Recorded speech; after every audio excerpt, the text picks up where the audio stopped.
Hello மக்களே, எல்லோரும் எப்படி இருக்கிறீங்க? நல்லா இருக்கீங்களா? அதாவது வீடியோ எதுவும் கொடுக்க முடியல. காரணம் என்னென்னு பார்த்தீங்கன்னா, ரொம்பலாம் ஸ்டார்ட் ஆகி போய்கிட்டு இருக்குது. அந்த ஒரு காரணத்தினால நமக்கு வீடியோ கண்டினியூவாக யூடியூப்பில் கொடுக்க முடியல. இந்த வீடியோ எதை பற்றின்னு பார்த்துக்கிட்டிங்கன்னா, ஒரு 2 நாளைக்கு முன்னாடி நமது ஏர்வாடி ஊரில் மூணாவதுல இந்த ஆற்று பக்கத்தில் அந்த படிக்கட்டு கட்டி விட்ருப்பாங்க. அது பக்கத்தில் ஒரு பிரம்மாண்டமான ஒரு மலைப்பாம்பு ஒன்று இருக்குது. நம்ம ஃப்ரெண்டு அங்கே நின்றுக்கிட்டு இருக்கும்போது அவர் மட்டும் தான் தனியாக நின்றுக்கிட்டு இருந்திருக்கிறாப்புல. எனக்கு கால் பண்ணி மாப்பிள்ளை எங்கே இருக்க, சீக்கிரமாக ஒரு பாம்பு ஒன்று நிற்கின்னு சொன்னாப்புல. நானும் பைக் எடுத்துகிட்டு வேகமாக போயிட்டு 5 நிமிஷத்தில் ஸ்பாட்டுக்கு போயிட்டேன். நான் சாதாரணமாக நினச்சி இந்த சாதாரண நல்ல பாம்பு சாரப்பாம்பு இப்படி தான் இருக்கும் போல் நினச்சிட்டு தான் போனது. அங்கே போய் பார்க்கும்போது தான் தெரியுது, இவ்வளோ பெரிய பிரம்மாண்டமான மலைப்பாம்பை லைவாக நேரில் பார்க்குறது இங்கே தான்.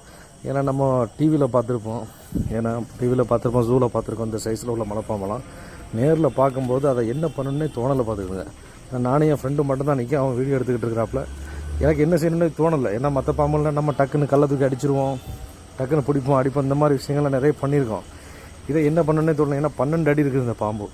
என்னுடைய லைஃப்லேயே ஃபஸ்ட் டைம் நேரில் பார்க்குற ஒரே பாம்பு, மிகப்பெரிய மலைப்பாம்பு இதுதான். பார்த்துக்கிடுங்க, பிரம்மாண்டம் ஆயிடுச்சு. அதை பார்த்த உடனே உடம்பு எல்லாமே சிலுத்து புல்லரிச்சிருச்சு. பார்த்துக்கிடுங்க, என்ன பண்ணணுன்னே தெரியல.